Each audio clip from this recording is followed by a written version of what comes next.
साथियों, वर्तमान समय में सांप्रदायिकता देश की एक बड़ी समस्या बन गई है, जिसके कारण धार्मिक आधार पर समाज का विभाजन पहले से कहीं ज़्यादा हो गया है और चुनावी व गैर चुनावी राजनीति में सांप्रदायिकता एक प्रमुख मुद्दा बन गई है।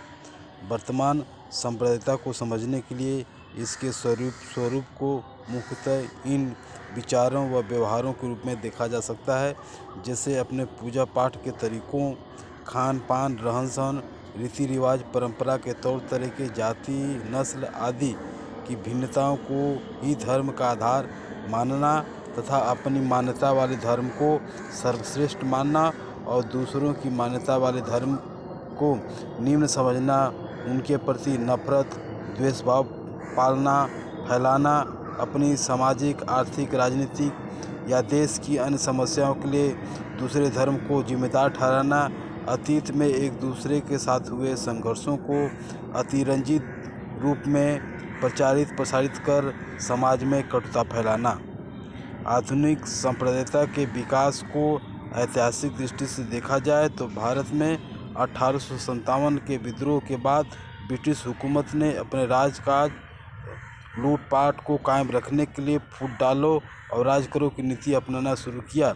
भारत में उसके लिए आर्थिक, राजनीतिक, ऐतिहासिक आधार पहले से मौजूद थे। उन्होंने धर्म, जाति, भाषा, नस्ल, क्षेत्र के आधार पर जनता में विभाजन करने की रणनीति अपनाई, लेकिन धार्मिक सांप्रदायिकता सबसे कारगर साबित हुई और 1947 आते आते हिंदू मुस्लिम सांप्रदायिकता एक दूसरे के खिलाफ इतनी ज़्यादा बढ़ गई कि उसका परिणाम देश के विभाजन के रूप में हुआ। धार्मिक आधार पर देश का विभाजन हो जाने के बाद भी हिंदू मुस्लिम सांप्रदायिकता समाप्त नहीं हुई, क्योंकि भारत में विकास का मॉडल मिश्रित अर्थव्यवस्था के नाम से पूंजीवादी व्यवस्था को अपनाया गया। आज़ादी के कई दशक बाद भी गरीबी, महंगाई, बेकारी, किसानों की समस्या कम हो जाने के बजाय बढ़ती गई, जैसे कि पूंजीवादी साम्राज्यवाद अपने लाभखोरी लूटपाट के चलते जनता में महंगाई, बेकारी, गरीबी, खेती किसानी का संकट बढ़ता रहता है, जिसे उसकी पूंजीवादी सरकार हल नहीं कर सकती है। लेकिन पूंजीवादी लोकतांत्रिक व्यवस्था में जनता का वोट लेकर सरकार बनाकर पूंजीवादी व्यवस्था को चलाना है, तो जनता का वोट कैसे ले लिया जाए? ऐसे में धर्म का सहारा लिया गया। इसके लिए समाज में धार्मिक आधार पहले से ही मौजूद था। धर्म का राजनीति में खुलकर इस्तेमाल करके जाति, धर्म, नस्ल, भाषा, क्षेत्र के आधार पर जनता में बंटवारा करके वोट लेने का प्रयोग शुरू हुआ। इसके लिए जनता में धार्मिक विश्वास को बढ़ाने के लिए धार्मिक गीतों, गाथाओं, धार्मिक उपदेशों, टीवी पर धार्मिक सीरियल, धार्मिक चैनलों को चलाना, धार्मिक आयोजन का कार्यक्रम तेज़ी से शुरू किया गया, ताकि जनसाधारण अपनी दिक्कतों, परेशानियों के प्रति सचेतन होकर संघर्ष न कर सकें और उनकी सामाजिक चेतना को कुंठित किया जा सके।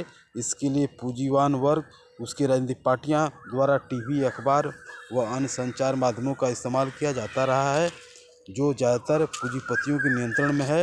राजनीतिक पार्टियों द्वारा आए दिन ऐसे धार्मिक मुद्दों को खड़े करते रहना, जिसमें उनके धार्मिक विश्वासों के कारण जनता उलझ जाए और अपने दैनिक जीवन से जुड़ी समस्याओं के बारे में सोचने व संघर्ष करने की फुर्सत न पाए। साथियों, भारत में सांप्रदायिकता बढ़ाने का काम 1980 के बाद योजनाबद्ध तरीके से शुरू किया गया।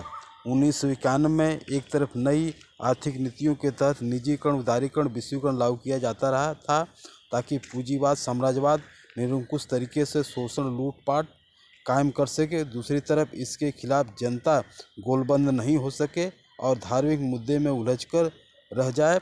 धार्मिक मुद्दे खड़े किए गए, जैसे 1986 में शाहबानो केस के तहत मुस्लिम निजी कानूनों का मामला, 1989 में राजीव गांधी सरकार द्वारा राम मंदिर का शिलान्यास व ताला खुलवाने का कार्य, 1990 में बीजेपी व हिंदू संगठनों द्वारा शिला पूजन, कार्य सेवा, रथ यात्रा निकालना, 1992 में बाबरी मस्जिद को गिराने का कार्य करके पूरे देश को भीषण सांप्रदायिक दंगों में झोंक दिया गया, जिसमें धार्मिक आधार पर जनता में विभाजन की खाई चौड़ी हो गई।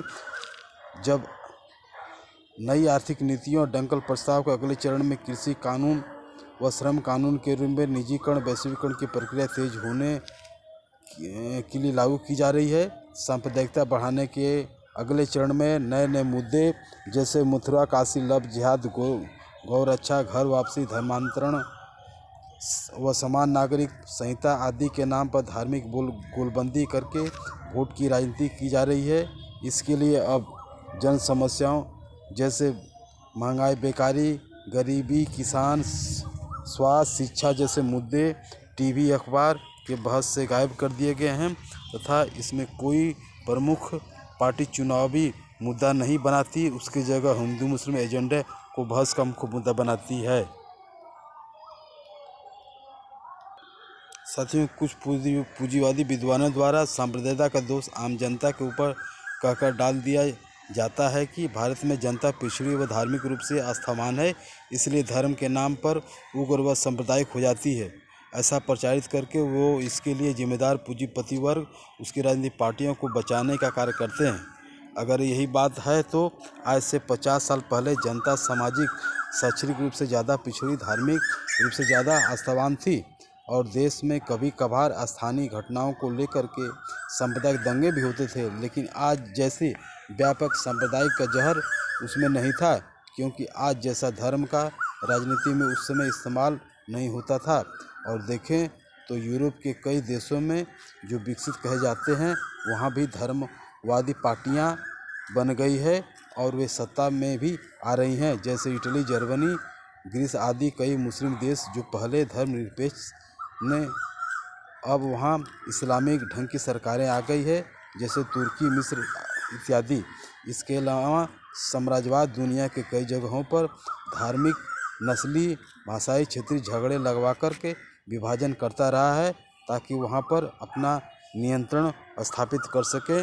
जैसे पूर्वी यूरोप के देशों यूगोस्लाविया कोसोवो बोस्निया तथा पूर्व सोवियत संघ से अलग हुए देशों जैसे यूक्रेन रोमानिया अजरबैजान इत्यादि। इसलिए सांप्रदायिकता के लिए किसी एक पार्टी संगठन या समुदाय को दोषी नहीं मानना चाहिए। इसका विरोध केवल जनता को शांति का पाठ पढ़ाने सद्भावना रैलियां निकालने व पुराने संत महात्माओं के उपदेश प्रचारित करने से नहीं होगा। सांप्रदायिकता बढ़ाने का मुख्य कारण पूंजीवादी उसकी अर्थनीति तथा उसके राजनीतिक दलों द्वारा राजनीति में धर्म का इस्तेमाल है। इसी सांप्रदायिकता ध्रुवीकरण से वोट हासिल कर पूंजीवाद अपना निरंकुश राजकाज चला रहा है। इसी सांप्रदायिकता का विरोध करना है जो उसको बढ़ाने वाली पूंजीवादी राजनीति अर्थनीति और उसकी संस्कृति का भी विरोध होना है।